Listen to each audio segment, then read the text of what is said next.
Hey, Coda brothers and sisters. I've been watching many of the stories that you've shared on Storytime, and they've encouraged me so much.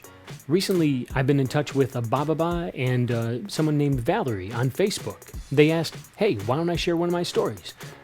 Why not? Here we go.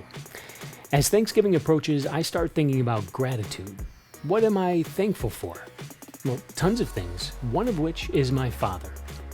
Side note, my mother, father, and brother are deaf, so I'm the only hearing person in my family. Well, that's not my identity, but my auditory status. That's another story. Anyways, back to my deaf father.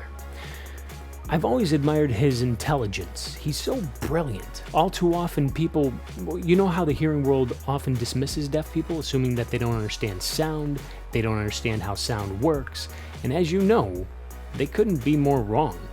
I remember one time when I was just a boy, probably 8 or 9 years old, when my dad and I were on a trip and stayed at a hotel.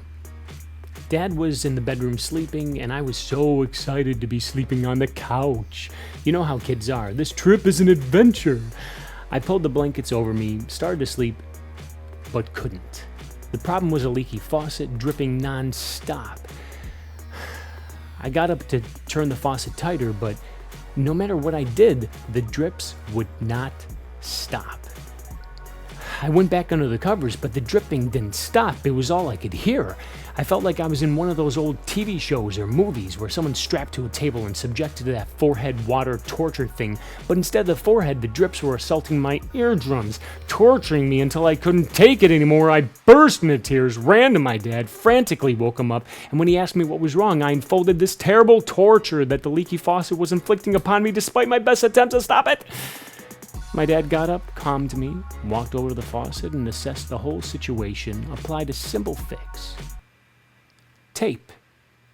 He stuck one end of the tape to the faucet and let the other end rest on the sink surface, ushering the drops silently into the drain.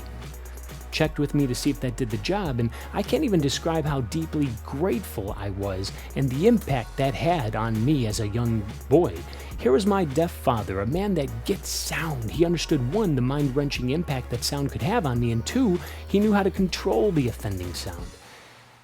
I'm grateful to my father for that lesson. It makes me wonder, as Thanksgiving approaches, what are you grateful for? I'd love to know.